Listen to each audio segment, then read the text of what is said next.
Today we talk respiration topic. Respiration life process chapter का second terms है। First term आपका nutrition हो चुका है, अब हम सेकंड टर्म रेस्पिरेशन देखेंगे। तो चलिए लेक्चर स्टार्ट करते हैं। What is a respiration? अगर रेस्पिरेशन का मीनिंग अगर हम देखें नॉर्मली, अगर आपसे कोई पूछे कि व्हाट इज रेस्पिरेशन, तो आप ऐसे कहेंगे exchange of gases. Exchange of gases को ही रेस्पिरेशन कहते हैं। बट रेस्पिरेशन का जो एक्चुअल साइंटिफिक मीनिंग देखा जाए तो वो एक कम्प्लेक्स प्रोसेस है। ऐसे कह सकते हैं कि रेस्पिरेशन जो है वो एक कम्प्लेक्स प्रोसेस है। Intake of oxygen, release of carbon dioxide, ये उसका एक नॉर्मली मीनिंग आप कह सकते हैं रेस्पिरेशन का। बट रेस्पिरेशन जो है वो एक कॉम्प्लेक्स प्रोसेस है। ये इन्वॉल्व करता है, जैसे कि टू प्रोसेस को लेकर के इन्वॉल्व करता है। गैसियस एक्सचेंज, ये गैसियस एक्सचेंज को भी इन्वॉल्व करता है। और ब्रेकडाउन ऑफ सिंपल फूड, ये सिंपल फूड जो ब्रेकडाउन होते हैं उनको ब्रेक करके क्या करता है, एनर्जी रिलीज करता है। तो ये जो दो हैं, ये दो तरह के प्रोसेस को रेस्पिरेशन इन्वॉल्व कर सकता है। तो हम कह सकते हैं कि रेस्पिरेशन जो है वो एक कॉम्प्लेक्स प्रोसेस है। ठीक है, अब बात करते हैं कि concept of breathing and cellular respiration. Breathing और सेलुलर रेस्पिरेशन में हमेशा कंफ्यूजन होता है। लोग कहते हैं कि ब्रीदिंग जो है वही रेस्पिरेशन है, बट उनमें डिफरेंसेज हैं। स्मॉलर पॉइंट से डिफरेंसेज हैं। अगर देखा जाए what is a breathing, breathing जो है वो एक तरह का वेंटिलेशन है कि जिसमें ऑक्सीजन जो होते हैं, ऑर्गेनिज्म जो होते हैं इन्वायरमेंट से ऑक्सीजन लेते हैं और कार्बन डाइऑक्साइड को क्या करते हैं, रिलीज करते हैं। जैसे कि हमने ऑक्सीजन लिया इन्वायरमेंट से और कार्बन डाइऑक्साइड को रिलीज किया, तो ये प्रोसेस जो है वो ब्रीदिंग है। रेस्पिरेशन क्या है? It is a much more complex process. ये कॉम्प्लेक्स प्रोसेस है that occur inside the living cell, जो लिविंग सेल्स के अंदर क्या करता है, अकर करता है। अगर देखा जाए कि ब्रीदिंग जो है, ब्रीदिंग हमारे बॉडी में कुछ ही ऑर्गन्स जैसे सब कह सकते हैं कि बहुत कम ही ऑर्गन्स में आपका ब्रीदिंग प्रोसेस अगर करता है। बट अगर हम सेलुलर रेस्पिरेशन की बात करें तो ये हमारे बॉडी में एवरी सेल में ये प्रोसेस हमारे अकर करते हैं, रेस्पिरेशन। और रेस्पिरेशन में गैसेस का एक्सचेंज होता ही है, साथ ही साथ जो हमारे स्मॉलर फूड होते हैं वो ऑक्सीडाइज्ड होके एनर्जी को क्या करते हैं, रिलीज करते हैं। अब इस तरह से ब्रीदिंग और सेलुलर रेस्पिरेशन में डिफरेंसेस होता है। ब्रीदिंग हम सिर्फ नॉर्मली ये कह सकते हैं कि ब्रीदिंग की अगर बात आती है तो ब्रीदिंग को हम कहते हैं कि गैसियस एक्सचेंज जो होता है वही ब्रीदिंग होता है। बट सेलुलर रेस्पिरेशन में गैसियस एक्सचेंज तो होता ही है, साथ ही साथ एक और स्टेप इन्वॉल्व होता है कि स्मॉलर फूड ब्रेक होके एनर्जी रिलीज करते हैं। तो ये दोनों प्रोसेस इन्वॉल्व होते हैं किसमें, सेलुलर रेस्पिरेशन में।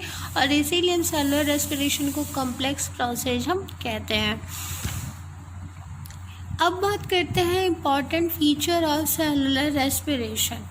ठीक है, सेलुलर रेस्पिरेशन के इम्पॉर्टेंट फीचर के बारे में हम बात करेंगे। तो इसी फीचर्स में ही आपको इसका एक्चुअल मीनिंग जो है वो आपको पता चल जाएगा। तो चलिए, हम फूड जो ईट करते हैं, फूड जो हम खाते हैं, हमारा फूड डाइजेस्ट और एसिमिलेट होता है। ठीक है, फूड हमारा जो होता है वो डाइजेस्ट होता है, फिर एसिमिलेट होता है। और एसिमिलेट जो फूड होता है वो हमारे कहाँ जाता है, हमारे डाइजेस्टिव सिस्टम में। ठीक है, हमारे डाइजेस्टिव सिस्टम में फूड क्या होता है, हमारे एसिमिलेट होते हैं। और वहाँ से उनका एसिमिलेशन कहाँ होता है, हमारे ब्लड कैपिलरीज में। और अगर देखा जाए तो ब्लड कैपिलरीज में जो फूड होते हैं, ब्लड कैपिलरीज में जो फूड होते हैं हमारे, वो सॉल्युबल मॉलिक्यूल्स के फॉर्म में होते हैं। Glucose, amino acid, fatty acid, glycerol. Means आप अभी न्यूट्रिशन चैप्टर में आपने पढ़ा था कि आप जो फूड ईट करते हैं वो डाइजेस्टिव सिस्टम में जाता है, हमारे स्मॉल इंटेस्टाइन में जा कर के पूरी तरह से डाइजेस्ट होता है, वहाँ से फिर वो एसिमिलेट होता है ब्लड कैपिलरीज में। ब्लड कैपिलरीज जो होती हैं वो बॉडी सेल्स के पास क्या करती हैं, उसे ट्रांसपोर्ट करती हैं, पहुँचाती हैं।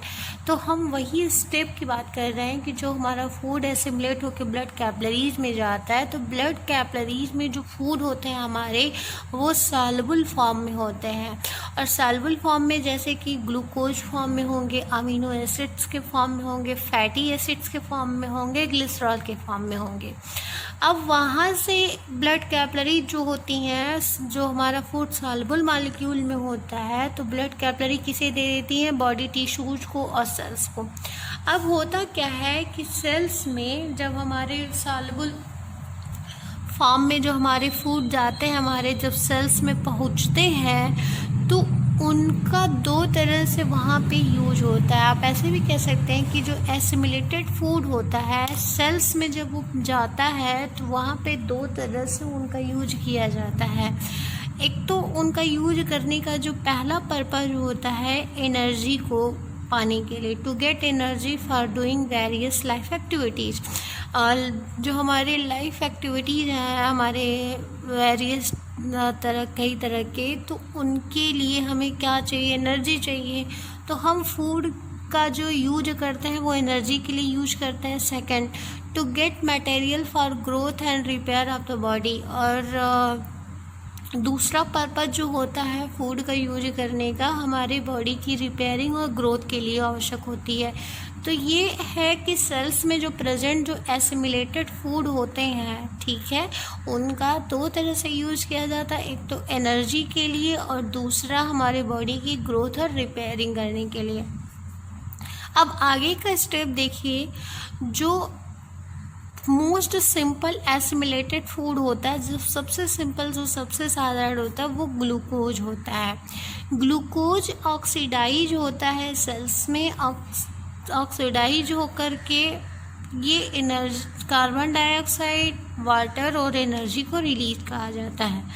तो हम इस तरह से कह सकते हैं कि जो ग्लूकोज का जो ऑक्सीडेशन होता है, ग्लूकोज का जो ऑक्सीडेशन होता है हमारे सेल्स में, हमारे बॉडी के सेल्स में, उसी प्रोसेस को हम सेलुलर रेस्पिरेशन कहते हैं। ठीक है, तो देखिए सेलुलर रेस्पिरेशन प्रोसेस में क्या होता है कि जो हम इन्वायरमेंट से ऑक्सीजन को एब्जॉर्ब करते हैं, तो वह ऑक्सीजन, या आप कह सकते हैं कि उस ऑक्सीजन की प्रेजेंस में ग्लूकोज जो होता है वो ऑक्सीडाइज हो जाता है। ऑक्सीडाइज हो करके एनर्जी रिलीज करता है। इसी होल प्रोसेस को हम क्या कहते हैं, रेस्पिरेशन कहते हैं। तो रेस्पिरेशन फिर से अब रिमाइंड कर लीजिए कि हम अपने इन्वायरमेंट से जो ऑक्सीजन एब्जॉर्ब करते हैं, ऑक्सीजन के प्रेजेंस में जो हमारा फूड होता है, ग्लूकोज जो कह सकते हैं, ग्लूकोज के फॉर्म में जो होता है, तो ग्लूकोज ऑक्सीडाइज हो जाता है। ऑक्सीडाइज होकर के एनर्जी रिलीज करता है।